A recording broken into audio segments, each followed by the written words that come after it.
Bueno, entonces hoy vamos a continuar con Hechos de los Apóstoles, capítulo 14. Hoy vamos a estar viendo todo el capítulo 14. Es un capítulo no muy largo. Vamos a ver qué sucedió después de lo que Pablo y Bernabé lograron hacer allá en la ciudad de Antioquía de Pisidia. Entonces vamos a recapitular nuevamente. Vimos en el capítulo pasado que Pablo y Bernabé llegaron a la región de Panfilia. Vimos que Panfilia se considera lo que hoy en día es Turquía. Entonces ellos viajaron de la isla de Chipre y llegaron a la parte baja de Turquía, a la región de Panfilia, a una ciudad llamada Perge. Se nos dice que para este entonces Pablo estaba enfermo, estaba muy enfermo. No se nos habla de ninguna labor en Perge, ahí no predicaron, parece que no hicieron nada, sino que inmediatamente subieron la montaña a la ciudad de Antioquía de Pisidia. Se cree que la razón por la que Pablo estaba sufriendo en este entonces de malaria. Allí se registra el primer sermón de Pablo en una sinagoga judía. Es la primera vez que Pablo se le registra en el libro de Hechos un sermón. Vimos que él predica ahí como tiene por costumbre, siempre llegaba y predicaba en las sinagogas primero. Y este sermón vimos que estaba lleno de riqueza bíblica.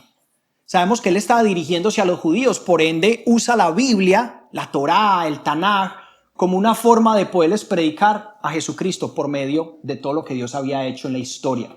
Y el sermón vimos que estaba dividido como en 3 secciones, o que tenía 3 puntos importantes. El primero era de cómo la historia del Antiguo Testamento culminaba con Jesucristo, con la venida del Mesías. De que todo lo que sucedió, las promesas que Dios le dio al pueblo de Israel, cómo lo liberó, todas esas cosas culminaron con la venida del Mesías.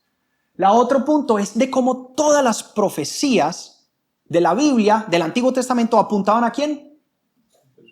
A Jesús. Todas se cumplieron o se van a cumplir, las que no se han cumplido, en Cristo. Y de cómo solamente en Jesucristo hay redención y perdón de pecados. Solamente en Él.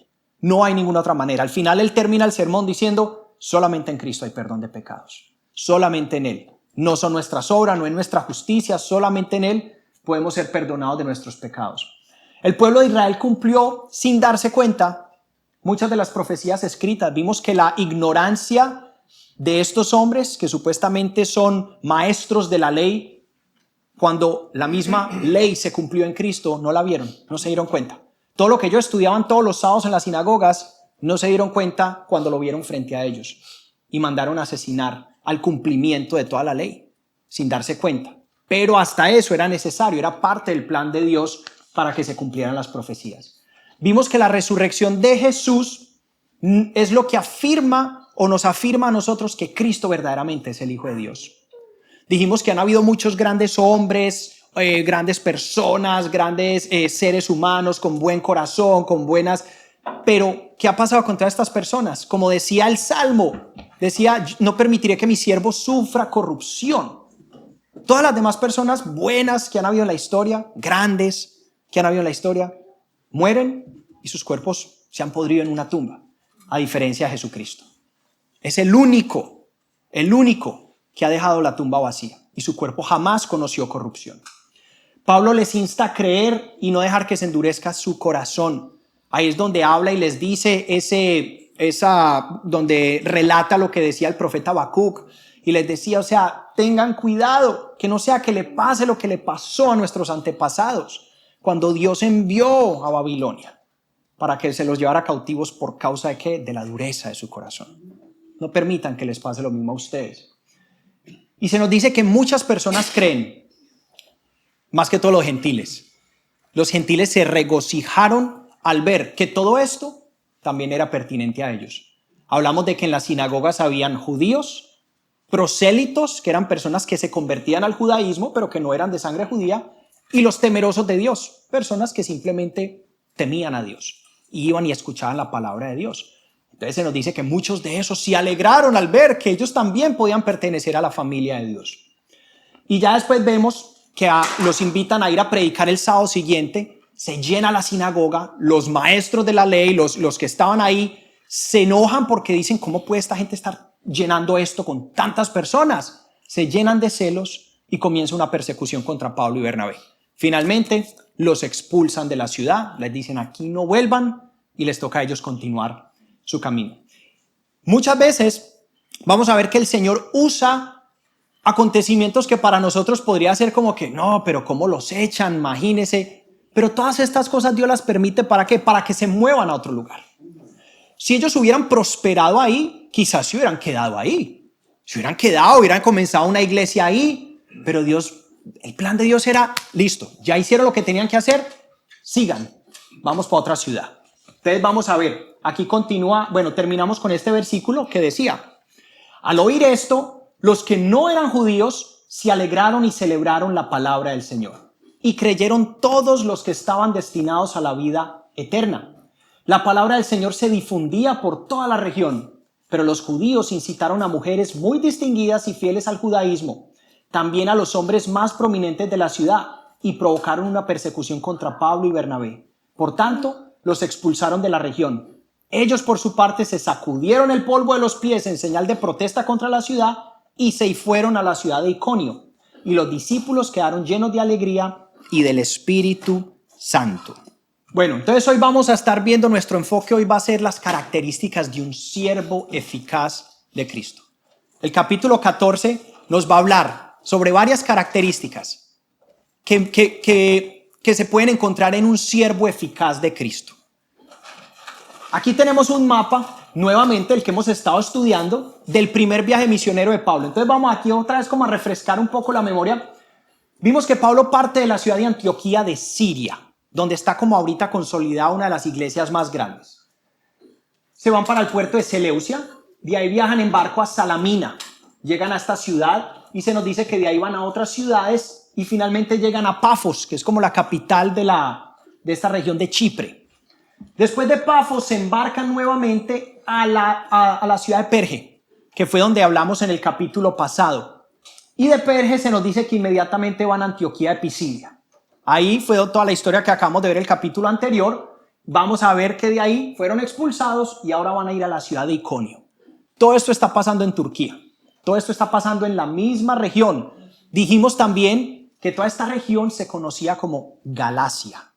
Hablamos también la clase pasada de que, por ejemplo, la carta a los Gálatas no va dirigida a una ciudad, sino a una región, a varias ciudades, a diferencia de la carta a los Efesios, que va hacia la ciudad de Éfeso, la carta de Corintios, que va para la ciudad de Corinto, Tesalónica, ¿cierto? Entonces, pero la carta a los Gálatas va dirigida a varias ciudades en esta región de Turquía.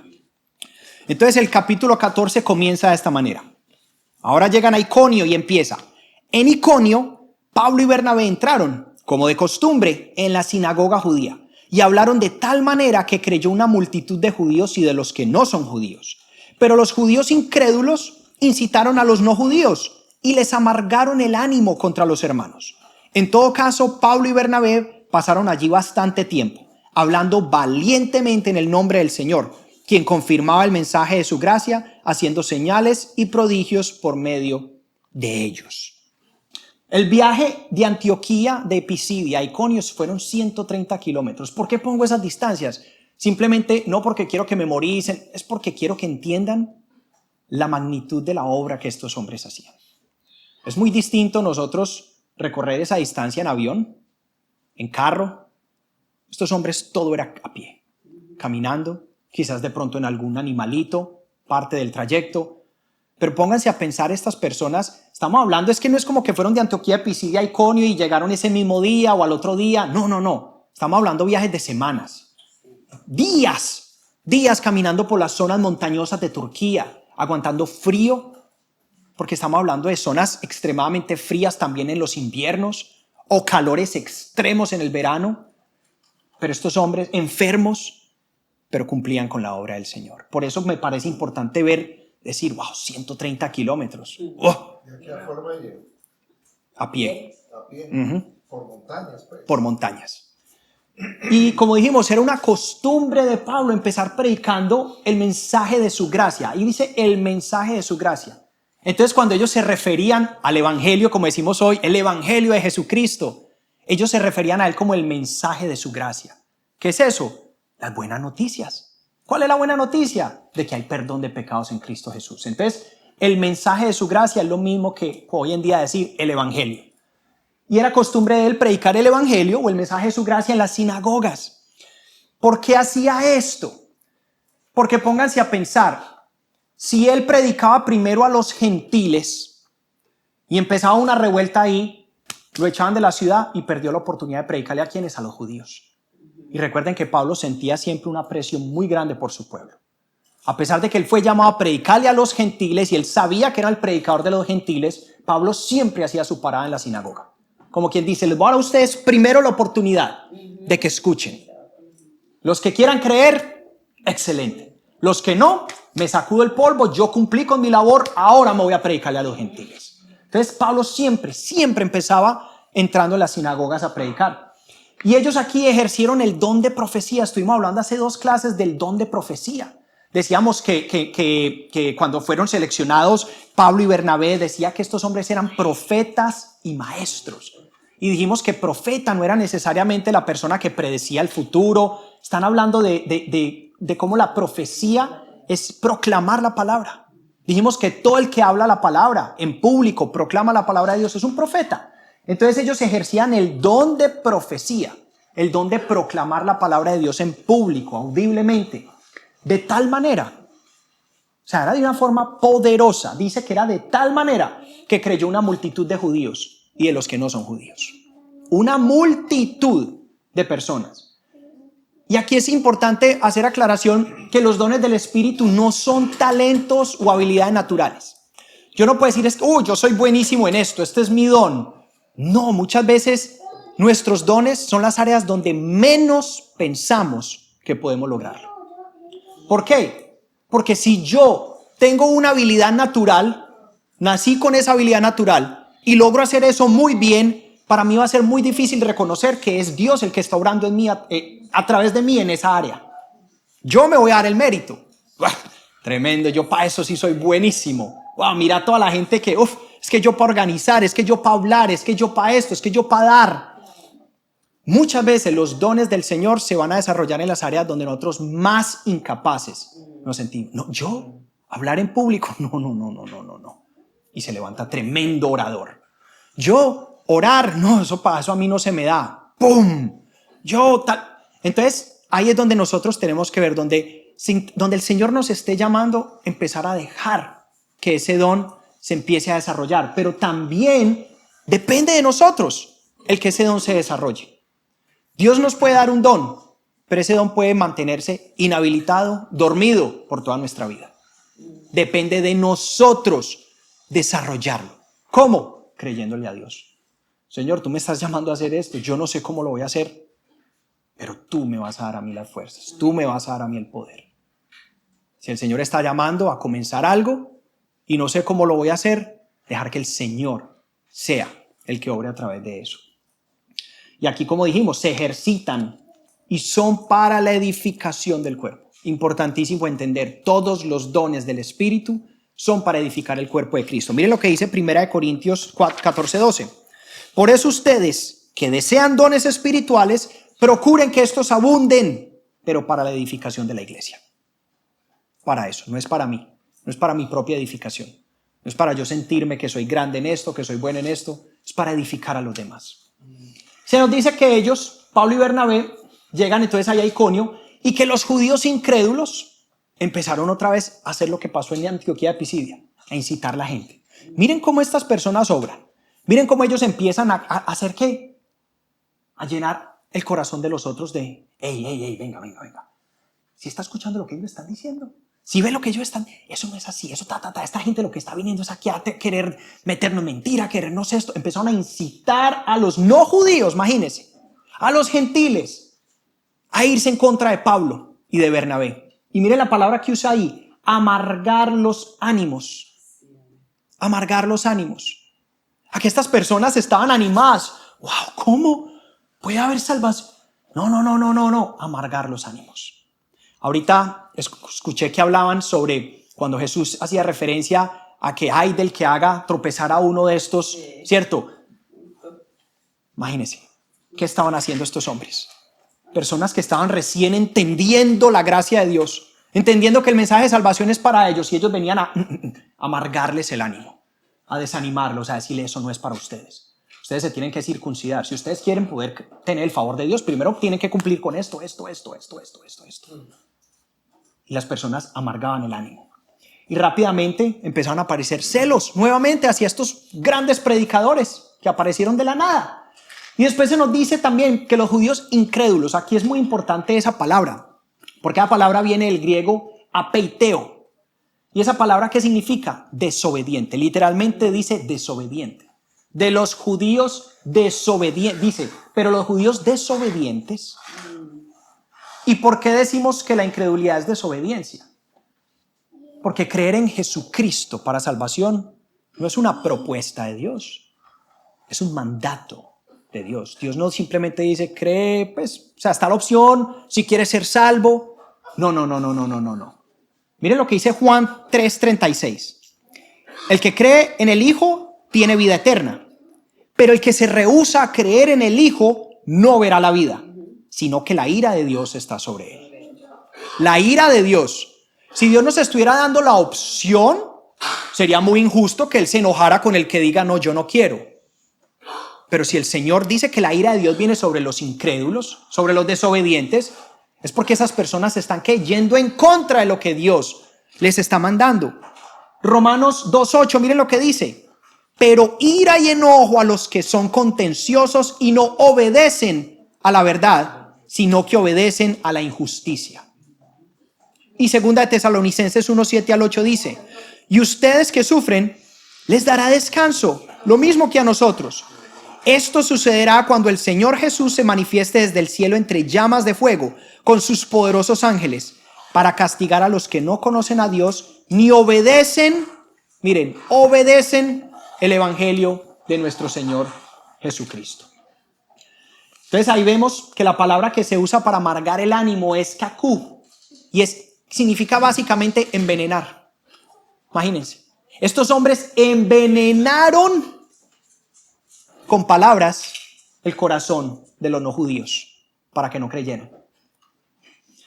Pero esto no fue suficiente, ya que dice la palabra que ellos se quedaron bastante tiempo. Entonces imagínense, se empezó a levantar una revuelta también contra ellos, celos, personas en contra, pero ellos, hemos visto, Pablo y Bernabé son hombres valientes, llenos del poder del Espíritu Santo, que solamente parten cuando el Señor se los muestra. Nada los va a frenar. Se nos dice que ellos siguieron bastante tiempo ahí. Pero por más poderoso que sea el mensaje, muchos se negarán a creerlo.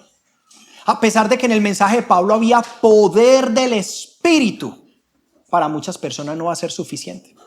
¿Por qué? Porque muchos están destinados a perderse. Muchos están destinados a perderse. Y no es porque Dios haya escogido este sí, este no. Es porque Dios de antemano ya conocía el corazón de cada uno. Y los que se van a perder es porque su corazón definitivamente está destinado a no creer y a negarse, a desobedecer completamente a Dios y decir, esto no es para mí, yo no voy a seguir esto, yo no creo en esto. Hechos 14, del 4-7. Continúa y dice, la gente de la ciudad estaba dividida, unos de parte de los judíos y otros de parte de los apóstoles. Hubo un complot tanto de los no judíos como de los judíos, apoyados por sus dirigentes para maltratarlos y apedrearlos. Ahí ya la cosa se empieza a poner fea. Miren que ya no es solamente enojados diciéndoles váyanse, no. Empieza a haber un complot entre varios de ellos, judíos y no judíos, apoyados por dirigentes. Personas importantes están apoyándolos y diciendo lo que necesiten, cuenten con nosotros para maltratarlos y apedrearlos. Al darse cuenta de esto, los apóstoles huyeron a Listra y a Derbe, ciudades de Licaonia y a sus alrededores, donde siguieron anunciando las buenas noticias. Entonces vimos que en Iconio, al igual que en Antioquía, muchas personas se negaron a creer el mensaje. A pesar de que predicaron con poder, muchos no quisieron creerlo. Y empezó a crearse una división entre los que apoyaban a Pablo y Bernabé y creyeron el mensaje y los que no. Dice que la ciudad estaba dividida. Imagínense, personas diciendo, me imagino familias divididas también, donde el papá creía, la mamá no, los hijos sí. Y la ciudad estalló en ira con ese mensaje. Y se nos dice que hubo un complot para matarlos, maltratarlos y apedrearlos. Y los judíos incitaron a esto. ¿Por qué? Porque la lapidación o el apedreamiento era un método de asesinato judío. ¿A quiénes? A los que supuestamente blasfemaban. Acuérdense que la blasfemia se pagaba este delito por medio de lapidación, ¿cierto? ¿Se acuerdan que cuando acusaron a Esteban de blasfemar también, cómo murió? Apedreado, ¿cierto? Después se nos dice, ahí, en ese versículo se nos dice que los apóstoles huyeron. Y ahí podríamos decir, pero apóstoles, ¿cómo así? Sí, ahí está es Pablo, que sabemos que es un apóstol, y Bernabé. Ahí no hay ninguno de los 12, porque apóstoles. Pero aquí la palabra que se usa para apóstoles es el griego apostolos, que significa mensajeros. Entonces ahí básicamente nos está diciendo los mensajeros. Los mensajeros. Porque acuérdense que varias clases atrás hablamos de los requisitos de que una persona fuera un apóstol. ¿Cierto? Que tenía que haber visto a Jesucristo, haber estado en su ministerio. Dijimos que Pablo calificaba para ser un apóstol, por lo que se le apareció Cristo resucitado a él. Pero en este caso Bernabé no era un apóstol como los otros 12 o como Pablo. En este caso Bernabé estaba bajo la autoridad apostólica de Pablo, pero Bernabé únicamente era un mensajero. Y ellos huyen al darse cuenta que los van a matar, pero no por cobardía, sino por prudencia. Acuérdense que estos hombres están dispuestos a todo y más adelante vamos a ver. Pablo está dispuesto a lo que sea. Este hombre no es un cobarde, no es que se dio cuenta, ay, nos van a coger a piedra, vámonos. No. Prudencia. Señor, si esto va a causar esto, ¿a dónde tenemos que ir? Y el Señor los mueve. ¿Pero por qué digo esto? Porque digo que es prudencia y no cobardía. Porque vamos a ver ahorita al final del capítulo que ellos regresan a esta ciudad. Si fuera cobardía, yo no vuelvo allá. A donde me van a matar, yo no vuelvo. Es más, busco otra ruta para poder pasar por... Ellos vuelven y regresan. Y no solo a esta ciudad. Antioquía de Pisidia también regresan. Entonces vamos a ver que estos hombres están dispuestos a que lo que sea. Pero todo esto es obra del Señor. El Señor los está moviendo. Volvemos al mapa. Llegaron a Iconio. De Iconio los sacaron. ¿Cierto? Dijeron pues que los iban a apedrear. Ellos huyen, se van y llegan a la ciudad de Listra. Y después van a ir a Derbe. Otras 2 ciudades también. Continuamos acá. Dice, en Listra vivía un hombre lisiado de nacimiento que no podía mover las piernas y que nunca había caminado. Estaba sentado escuchando a Pablo, quien al fijarse en él y ver que tenía fe para ser sanado, le ordenó con voz fuerte: ponte en pie y enderézate.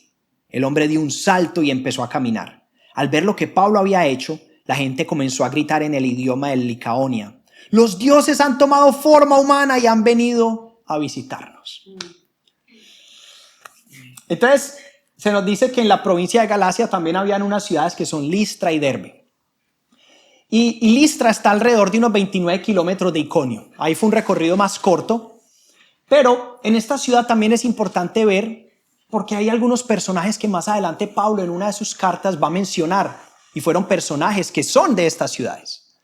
Como lo son Timoteo, a quien van dirigidas las cartas de 1 y 2 de Timoteo, ¿cierto? Uno de sus pupilos, de sus discípulos. Y su madre y su abuela. Que si Pablo las menciona es porque estas mujeres fueron grandes en su fe. Pablo menciona a estas mujeres por nombre. Su madre Eunice y su abuela Loida, que fueron las que pasaron el legado de la fe a Timoteo. Miren la importancia del legado. Miren la importancia de cómo no solamente Pablo recordó a Timoteo o menciona a Timoteo en sus cartas, sino las generaciones. Por eso nosotros tenemos también que ver que nuestro legado va a marcar generaciones, y esas generaciones no solo los van a recordar a ellos, sino a nosotros. Wow, yo recuerdo, tienes la misma fe de tu abuelo. Wow, recuerdo ese hombre, la fe que tenía ese hombre, o de tu padre, o de tu bisabuelo. Entonces tenemos una tarea muy importante con el legado que vamos a dejar a nuestras generaciones. Y Lucas narra aquí un milagro de Pablo en Listra. Se narra un milagro de Pablo. Hasta ahora, digamos, no se ha visto mucha cosa, pero ya estamos viendo un milagro de parte de Pablo. Y este milagro dio a pie a que todos los que estaban ahí se sorprendieran, no creyeran porque no están creyendo en el mensaje verdadero, pero vieran que en ellos hay algo especial, hay algún poder sobrenatural, al punto de que pensaron que estos hombres poseían alguna deidad. Imagínense al lugar que acaban de llegar estos hombres. ¿Qué nivel de idolatría hay en este lugar? Imagínense lo profundo que están estas personas metidos en la idolatría, que se les aparecen estos dos hombres y piensan que son unos dioses. Dicen, los dioses han venido en forma humana y hablan en su idioma, en la lengua de ellos. Y Pablo y Bernabé no entienden lo que está diciendo. Continúa aquí. A Bernabé lo llamaban Zeus y a Pablo Hermes, porque era el que dirigía la palabra. El sacerdote de Zeus, el dios cuyo templo estaba a las afueras de la ciudad, llevó toros y guirnaldas a la puerta, y con toda la multitud querían ofrecerles sacrificios. Al enterarse de esto, los apóstoles Bernabé y Pablo se rasgaron las vestiduras y se lanzaron por entre la multitud gritando: «Señores, ¿por qué hacen esto?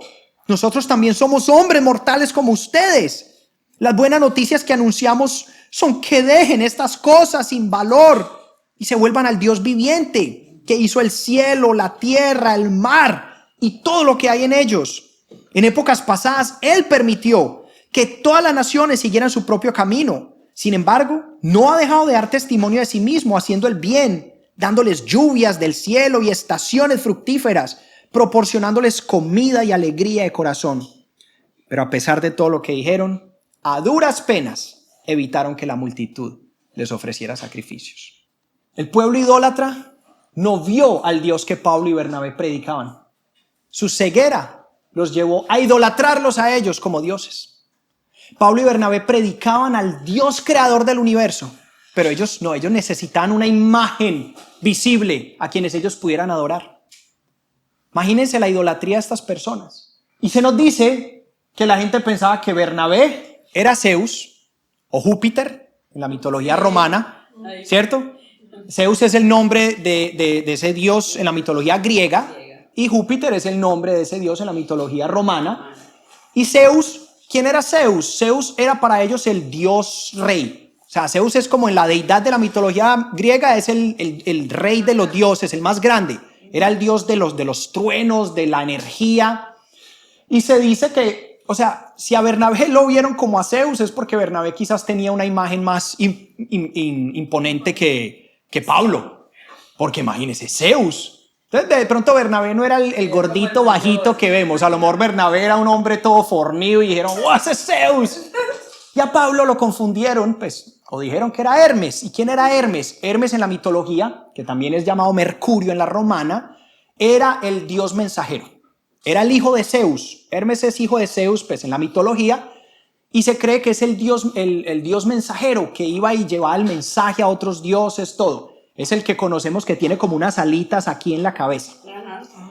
Entonces, Pablo y Bernabé seguramente no entendían lo que estaba sucediendo. Dijimos, porque esta gente estaba hablando en lengua de Licaonia. Estaban hablando en su idioma y Pablo y Bernabé decían, imagino esa gente hablando y Pablo, ¿qué está pasando? Y ellos, ¡eh! Y Pablo y Bernabé como, ¿será que entendieron el mensaje y están adorando a Dios o qué?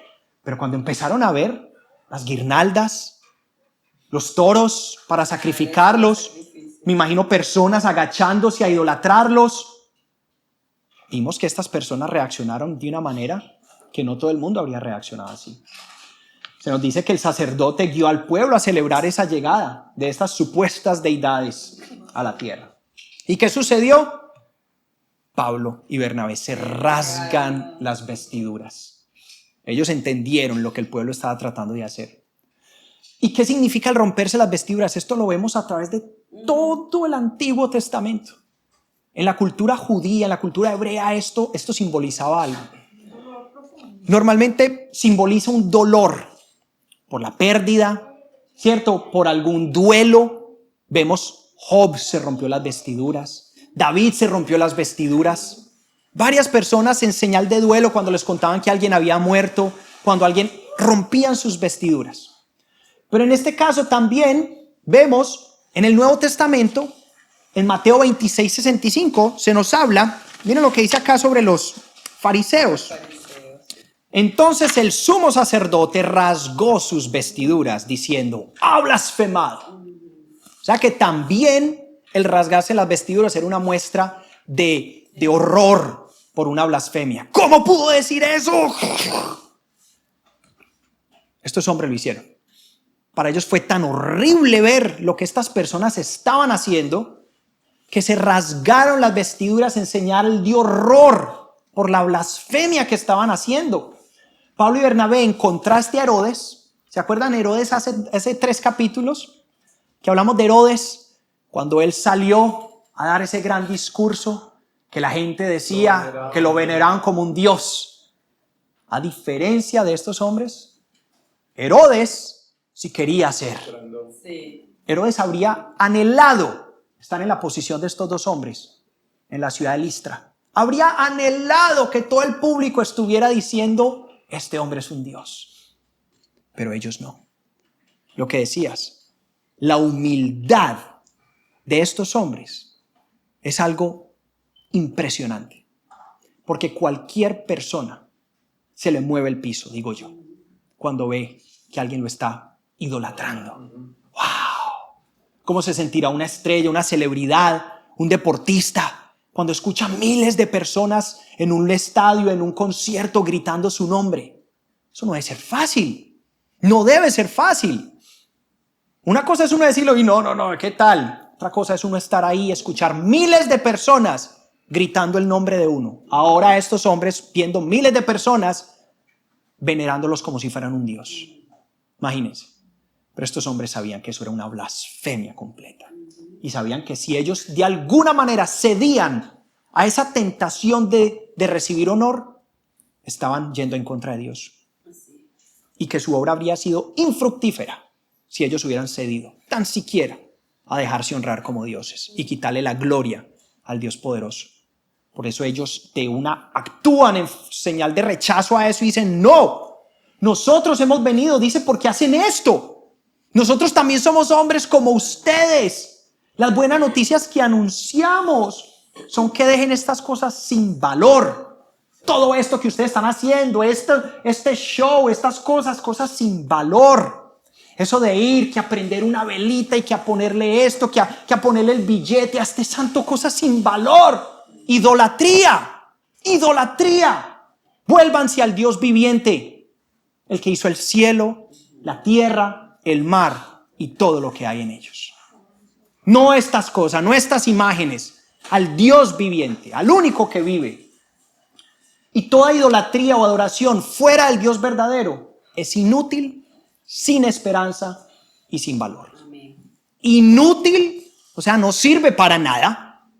Esa imagen a la que vamos y nos le postramos y le prenden la velita y esto es inútil, es una imagen que no puede hacer nada, muerta, sin valor y no genera una esperanza alguna. Nada. El único Dios verdadero es Jehová, creador del universo, y su Hijo Jesucristo. Amén. El único. Lo dice la palabra. Debido al paganismo de esta ciudad de Listra y la falta de conocimiento de Dios, el mensaje de Pablo fue muy distinto a las de otras ciudades. Su predicación no se basó en el Dios de Abraham, Isaac y Jacob, sino en el Dios viviente que hizo el cielo, la tierra, el mar y todo lo que hay en ellos. Esto nos da a nosotros indicios de que quizás no había mucho judío en esta parte, en esta ciudad. Acuérdense que cuando Pablo llega a predicarle a los judíos, ¿qué hace? Predica la Torá. Predica, ¿cierto? El Antiguo Testamento, el Nehevim, predica todo esto, los profetas. Pero aquí se nos dice que Pablo predicó a Dios de una manera muy distinta. No predicó al Dios del Antiguo Testamento, predicó al Dios creador. Cuando nosotros nos encontramos con personas que creen en Dios, nosotros podemos irnosles con la Biblia. Nosotros podemos irnosles con esto y con, mira, la palabra dice esto, o personas que están de pronto en otra religión, pero que creen en Dios. Pero si nosotros hablamos con un incrédulo, una persona que nosotros no nos podemos ir, basar, tenemos que hablarles sobre el Dios creador, empezar hablando sobre que hay un creador. Milagros, las cosas. De que esto no fue creado ni por una explosión, de que no venimos de un simio, de una evolución que nació de la nada, sino que hay un Dios creador que todo lo creó perfectamente, con detalles, que se fijó en cada cosa, que dio vida, que sopló vida. Lo mismo hicieron ellos. Dijeron, bueno, esta gente cree en un Dios, nada que ver, muertos, imágenes que ni existen. Hay que predicarles al Dios creador. Porque si yo le empiezo a hablar de Abraham, Isaac y Jacob, ellos ¿qué van a saber? No van a entender. Lo mismo si yo le hablo al incrédulo que nunca ha visto la Biblia, yo le digo, mira, pero es que Abraham, ¿quién es Abraham? Por eso tenemos que tener mucho discernimiento de, según la persona y el conocimiento o trasfondo de esa persona, saber cómo le vamos a llegar. No a todo el mundo se le vamos a predicar de la misma manera, porque no todo el mundo va a tener la misma base para entender el evangelio. Y no hay excusa para no creer en Dios. Esto es algo que en el libro de Romanos Pablo más adelante deja muy claro, un capítulo entero donde él simplemente se enfoca en demostrar que no hay excusa. No es que una persona diga, ay no, pero es que, ay Señor, a mí nunca me hablaron de ti. A mí nunca me hablaron de ti. No hay excusa, porque Dios se ha revelado universalmente por medio de su creación. En teología, esto se conoce como la revelación universal. También está la revelación especial. Son dos términos que se usan en teología. La revelación universal es como Dios se reveló a toda la creación. ¿Por medio de qué? De la creación. ¿Cierto? Los cielos, la tierra, todos los astros. ¿Quién creó eso? Alguien tuvo que crear eso. Alguien. ¿Cierto? Pero está la revelación especial, que ya es donde Dios se revela personalmente a cada persona por medio de la palabra. Entonces es importante eso. Mira lo que dice Romanos 1, 18 al 20. Pablo hablando sobre eso dice, pero Dios muestra su ira desde el cielo contra todos los que son pecadores y perversos, que detienen la verdad con su perversión. Ellos conocen la verdad acerca de Dios, que no digan que es que no la conocen, porque Él se las ha hecho evidentes. Pues desde la creación del mundo, todos, ¿quiénes? Todos han visto los cielos y la tierra. Por medio de todo lo que Dios hizo, ellos pueden ver a simple vista las cualidades invisibles de Dios, su poder eterno, su naturaleza divina, así que no tienen excusa para no conocer a Dios. Una persona que ha vivido en este mundo no tiene excusa para decir que no conoce a Dios. Otra cosa es que no profundice, no conozca al Hijo de Dios, pero no puede negar la existencia de un Dios. Incluso los ateos, en el fondo de su corazón, saben que hay un creador. La lucha del ateo no es contra la idea de si hay o no un creador. La lucha del ateo es con rebelarse en contra de su creador. No querer someterse a una autoridad suprema. Y en su corazón dicen, yo prefiero decir no existe Dios para poder vivir sin ley y sin Dios. Pero nadie puede negar. Vemos en las culturas indígenas cómo esta gente adora. O sea, hasta en el ser humano está siempre ese instinto por adorar a alguien por esto. Ellos adoran los astros porque dicen, o sea, alguien tuvo que hacer esto. Esto es muy maravilloso. Ahora necesitamos dirigirlos, como hicieron ellos, al Dios verdadero. No, o sea, ustedes están adorando sí a Zeus, el Dios rey, pero ese no es el Dios creador, ese es una creación, una fábula, un mito. Yo les vengo a predicar al Dios que creó todo, el universo, los cielos, la tierra y a su Hijo. Y la gente en Listra carecía de la revelación especial. Hablamos que la revelación especial es la palabra de Dios. Ellos tenían la revelación general, universal, pero carecían de la revelación especial, que solamente viene por medio de las Sagradas Escrituras. Las naciones paganas andaban en sus propios caminos, dice Pablo, pero aún así Dios no dejaba de dar testimonio por medio de la creación, la provisión y su bondad para toda la creación.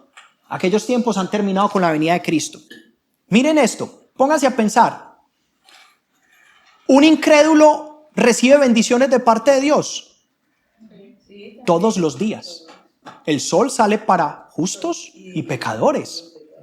Las lluvias que hacen que crezca, la abundancia. Miren lo que dice aquí, miren lo que dice la palabra. Dándoles lluvias del cielo, estaciones fructíferas. O sea, bendiciendo. ¿No prosperan los incrédulos? ¿Pero por qué? Porque Dios permite.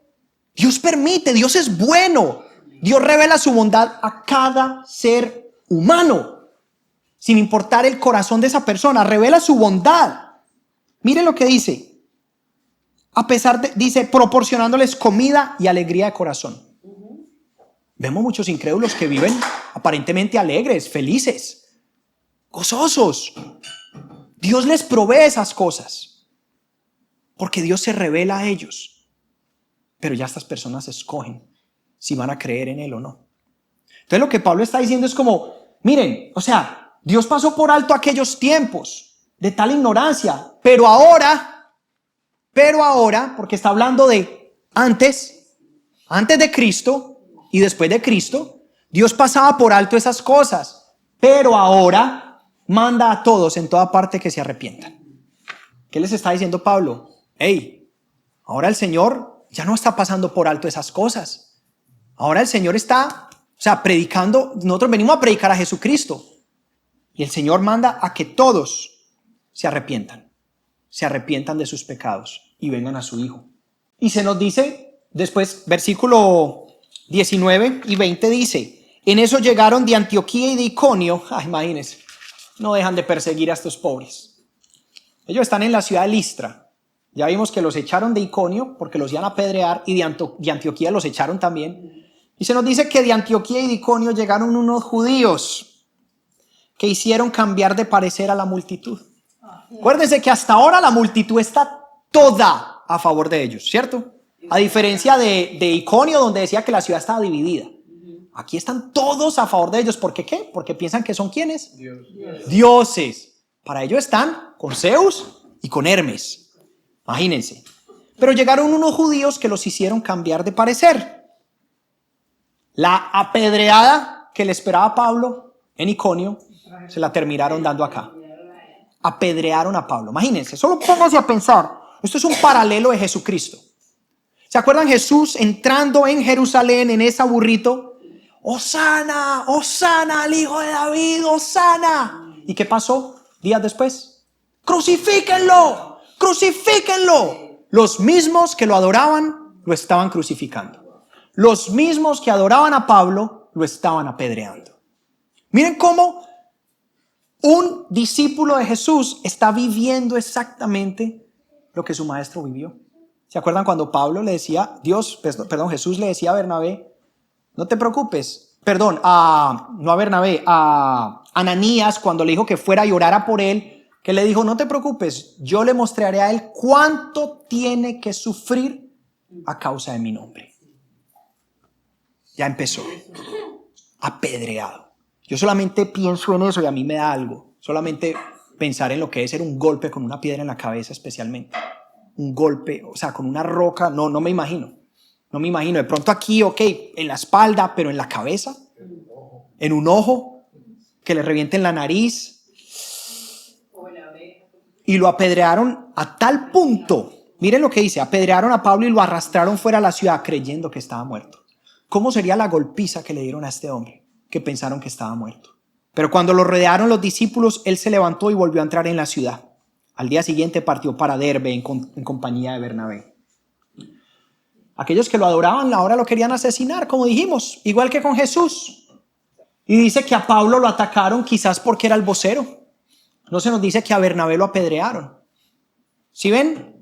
Muchas veces el que lleva la voz, muchas veces es al que.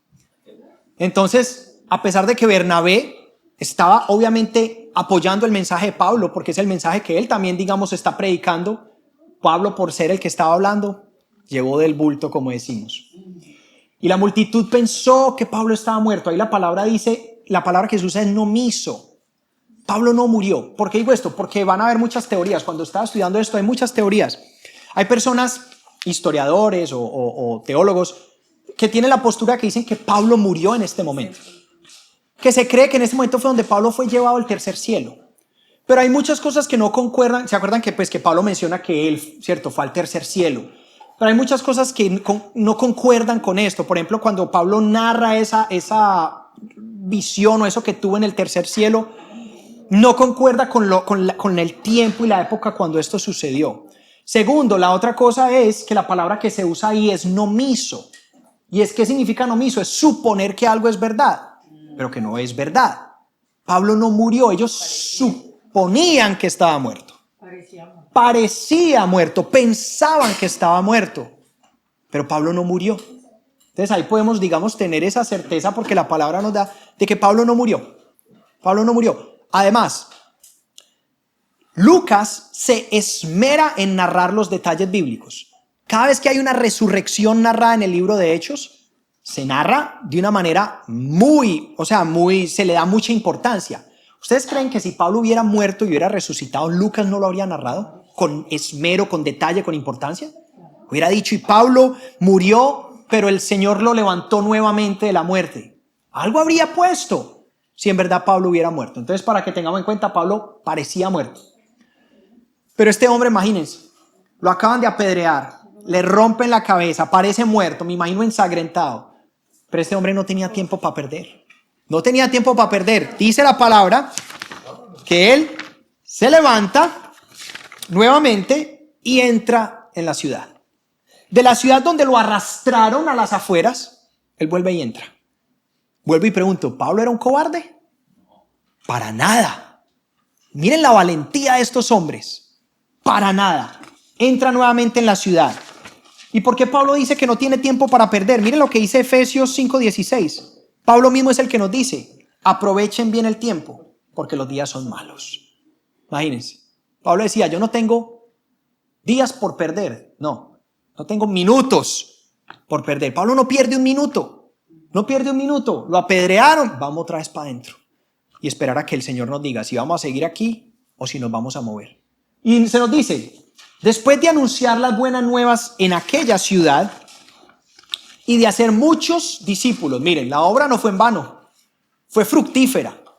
La obra fue muy fructífera. Hicieron muchos discípulos. Pablo y Bernabé regresaron a Listra, a Iconio y Antioquía. Imagínense. Acaban de escuchar las 3 ciudades que mencionaron. Entonces, fueron a Derbe, que era la última ciudad, ¿y qué hicieron? Se empezaron a devolver. Listra, donde lo apedrearon, ¿cierto? Iconio, donde la ciudad se dividió y los iban a apedrear y los sacaron. Antioquía, donde también los echaron y le dijeron aquí no más. Se devolvió a esas 3 ciudades. De las ciudades donde este hombre sufrió, se devolvió nuevamente. ¿Y qué hacía? Fortalecía a los discípulos y los animaba a perseverar en la fe. Y les decía, es necesario, imagínense la autoridad con la que les va a decir esto, es necesario pasar por muchas dificultades para entrar en el reino de Dios. Si no, miren lo que me ha tocado pasar a mí. Dice, me imagino Pablo diría, si no, miren lo que me ha tocado pasar. Acabo de venir apedreado, acabo de esto, miren, ustedes vieron cómo me echaron de aquí. Cada iglesia nombró líderes religiosos y con oración y ayuno los encomendaron al Señor, en quien habían creído. Atravesando Pisidia llegaron a Panfilia y cuando terminaron de predicar en Perge, ¿se acuerdan de la ciudad de Perge? Cuando ellos llegaron inicialmente que Pablo estaba enfermo, que se nos dice que no había predicado ahí. Que no pasó, sino que siguió de largo. Sí, siguió de largo para Antioquía de Pisidia. Pablo dijo, yo no puedo irme sin pasar a Perge. Vamos otra vez a donde arrancamos. ¿Pero por qué? Porque yo esa vez estaba muy enfermo y no prediqué ahí. Vamos otra vez para Perge. Y bajaron después a Atalía. De Atalía navegaron a Antioquía, pero esta ya es Antioquía de Siria, donde se les había encomendado la gracia de Dios para la obra que habían realizado. Y cuando llegaron, reunieron a la iglesia e informaron de todo lo que Dios había hecho por medio de ellos y de cómo había abierto las puertas de la fe a los no judíos. Y se quedaron allí mucho tiempo con los discípulos. El interés de ellos no estaba necesariamente en que las personas hicieran una profesión de fe y ya. Estos hombres habían pasado por todas estas ciudades y se nos dice que muchas personas creyeron. Y eso para uno podría ya ser suficiente. ¿Te acuerdas en Antioquía? ¿Cuántas personas pasaron ahí al frente? ¿Cuántas personas levantaron la mano? ¿Cuántas personas creyeron en el mensaje? Pero para Pablo una profesión de fe no es suficiente. La profesión de fe sí, salva a la persona, pero para un discipulador como Pablo, No era suficiente. Para un pastor como Pablo, no era solamente suficiente ver que unas ovejitas habían pasado y que seguían siendo ovejitas en medio de lobos. Para él era importante nutrir la fe de esas personas hasta la madurez. Yo creo que la razón por la que Pablo regresó nuevamente a estos lugares es porque él sabía que estas personas necesitaban más que esa predicación inicial que él dejó. Y esto, por ejemplo, para las personas que se dedican al evangelismo es sumamente importante. Porque no es de solamente ir a un lugar y que la gente ya creí, wow, listo, ya. Es de discipular a las personas. Porque ¿qué nos dice la parábola del sembrador? La parábola del sembrador explica 4 tipos de terrenos. Se nos dice primero el que cayó en el camino, nunca creyó, llegó Satanás, se llevó la semilla, la persona nunca dio fruto. Después se nos habla de esa persona que cree, pero que las preocupaciones y eso empiezan a ahogarlo, tarde que temprano abandona su fe. Después se nos dice la persona que cree también, pero que los placeres, las riquezas lo distraen. Y último, la persona que da fruto. Pero ese fruto muchas veces requiere de otros que están ahí, regando, echando abono para que dé fruto. Por eso, como discipuladores, por eso es que la Gran Comisión dice vayan y hagan discípulos. La Gran Comisión no dice vayan y hagan creyentes. Personas que dicen yo creo, ok, maravilloso. No, discípulos. Pablo sabía que él tenía que volver a discipular a esas personas.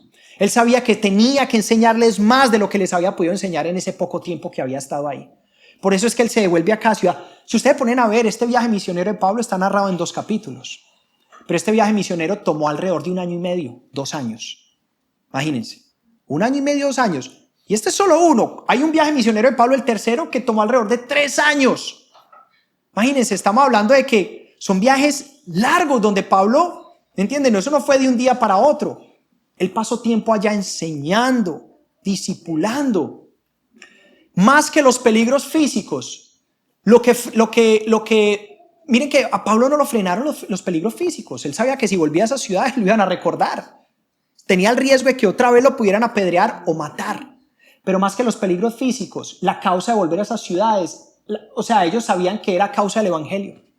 De que había más peligro que los nuevos rebaños no fueran fortalecidos.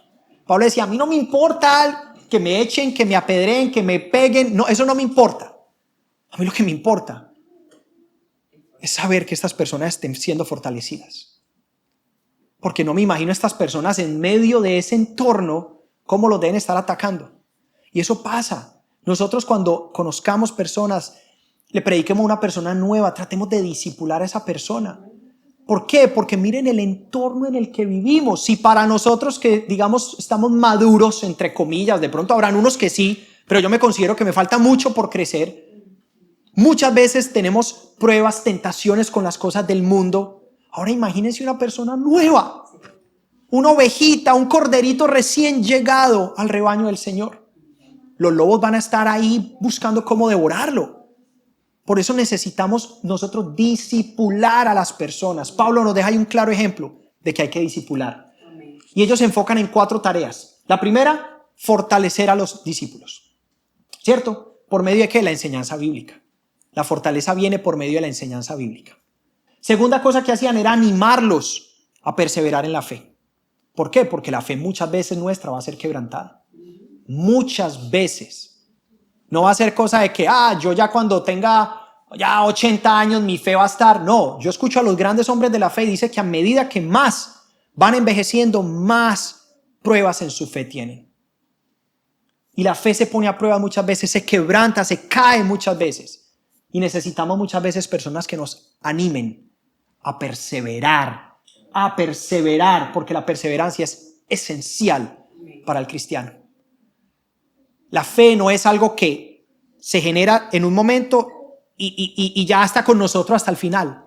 La fe es algo que se cultiva día a día, algo en lo que se persevera, y algo en lo que se persevera es donde se requiere esfuerzo, sacrificio. La fe no es algo que ya simplemente yo creí y ya. Mi fe va a estar ahí conmigo hasta la muerte. No. La fe muchas veces va a querer huir. Muchas veces. Pero ahí es donde tenemos que perseverar. Miren lo que dice Colosenses 1:21. Pero deben seguir creyendo esa verdad y mantenerse firmes en ella. no se alejen de la seguridad que recibieron cuando oyeron la buena noticia. El tercer punto es la organización. Constituyeron ancianos en cada iglesia. Miren, Pablo simplemente no fue y dijo, bueno, yo soy el predicador. No. Miren estas personas cómo empoderan a otros. La importancia de nosotros crear líderes. Nosotros crear discipuladores. Nosotros no podemos pretender discipular a todo el mundo. Nosotros tenemos es que levantar. Pablo levantó varios líderes. Timoteo, Tito. Varias personas que luego con él van a ser parte de sus iglesias. Que él los dejaba como líderes. Entonces, ¿Pablo qué hace? Allá empieza a constituir ancianos. Anciano no necesariamente es el término para alguien viejo. En la Biblia sabemos que anciano es una persona simplemente con un cargo de liderazgo, ¿cierto? En la congregación, una persona con sabiduría, una persona con un corazón entregado. Y ayunaban y oraban por estas personas, pero se encargaban en escoger personas. ¿Para qué? Para que cuando Pablo se fuera, la iglesia no se acabara. Porque si Pablo se va, estas personas, ¿quién las va a seguir nutriendo? Pablo no puede quedarse ahí. Pablo lo que fue a sembrar iglesias, pero al sembrarlas tenía que crear un orden y luego encomiendan al Señor a quienes habían escogido. Entonces el orar, el encargar a estas personas a la misión. Y como dijimos, la perseverancia en la vida cristiana es una guerra incesante en contra de las tinieblas. Perseverar, dijimos, que requiere eso, sacrificio, esfuerzo. Va a haber una guerra constante. Y mientras más nosotros queremos perseverar en la vida cristiana, más se intensifica esta guerra. Más. Pero el Señor es fiel y nos va a dar la victoria. El Señor nos sostiene. Podemos ver cómo en medio de los momentos más duros de nuestra vida el Señor nos ha sostenido y nos va a sostener porque Él es fiel. El que ha hecho la promesa es fiel. Pero sabemos que tenemos una guerra en contra de las tinieblas. Entonces acá vemos nuevamente el mapa, ya de regreso. Pablo entonces se regresa. Derbe fue la última ciudad que visitan. De ahí se van para Iconio, Listra, Antioquía de Pisidia nuevamente. Bajan a Perge, que fue donde llegaron inicialmente. Predican en Perge. De ahí se van ya para otra ciudad de puerto llamada Atalía. Esta no la habíamos mencionado cuando llegaron, pero es otra ciudad de puerto ahí cerquita. Y se embarcan nuevamente a Antioquía. Llegan otra vez al puerto de Seleucia y llegan otra vez a la iglesia. Después de más de un año, llegan otra vez. Imagínense, ¿cómo será el gozo de las personas que estaban allá esperando a Pablo y a Bernabé? Llegaron Pablo y Bernabé, venga, vamos. Y estos hombres dicen que regresan a casa a informar todo lo que Dios había hecho por medio de ellos. Miren, ese punto es importante. Ahí podrían haber dicho, llegaron a informar todo lo que habían hecho y cómo se les había abierto la puerta. Pero miren la gran diferencia. Podrían informar todo lo que habían hecho o podrían informar todo lo que Dios había hecho por medio de ellos. Nuevamente, la humildad. Ellos no fueron allá a decir, no, imagínense, es que en este lugar, wow, cuando fuimos a predicar tantas personas, no. Ellos en todo momento entendieron que la obra era de Dios. Ellos fueron y dijeron, el Señor hizo esto por medio de nosotros. ¿Cómo? ¡Wow! Y ellos se vieron solo como instrumentos por medio de los cuales Dios había logrado sus propósitos. Y eso es lo que somos nosotros. Somos simplemente instrumentos en manos de Dios. Que todo lo que tenemos es por gracia de Dios. ¿Nos lo ha dado para qué? Para glorificar su nombre. ¿Y por medio de qué? Aquí vamos a hablar de esas 7 características, las vamos a resumir. 7 características que se vieron de una persona eficaz, de un siervo eficaz para el reino de Dios. Vimos, primero, estas personas, ¿cierto?, desarrollaban los dones del Espíritu. Predicaban con denuedo. Vimos que ellos predicaban con denuedo, sin temor, sin miedo, con el poder de Dios. Tenían el poder del Espíritu en lo que hacían. Vimos a Pablo haciendo milagros. Humildad, que mencionábamos, la humildad de no dejar que recibir gloria, de saber que todo era de parte de Dios. La persistencia, ¿cierto? El cuidado, el compromiso y la reverencia. El cuidado, cómo ellos cuidaban del rebaño. Un verdadero siervo de Cristo está pendiente de las necesidades de otros, cuidan a otros, su compromiso con las cosas de Dios y su reverencia. a entender que todo viene de Dios. Pablo y Bernabé fueron usados grandemente por Dios y se reflejaron todas estas características en ellos. Que sean estas un anhelo para nosotros. Que todas estas características sean un anhelo para que Dios obre en nosotros cada una de estas cosas. Que el Señor nos ayude a desarrollar nuestros dones. Que nos ayude a hablar con denuedo, sin temor, por medio de su poder. Que nos dé humildad, mucha humildad, persistencia a pesar de las pruebas, la oposición, la pereza. Que nos ayude a tener más cuidado por las personas. No solamente ser cristianos de ir a la iglesia y ya, sino verdaderamente tener un corazón por los demás, un compromiso y una reverencia por las cosas de Dios. Y esas son las cualidades de un siervo eficaz de Cristo. Las vemos reflejadas en Pablo y nos las deja como enseñanza a todos nosotros. Y aquí termina el capítulo 14 y ya con eso vamos a comenzar la próxima sesión con el 15 para ver en qué continúa la historia de estos hombres.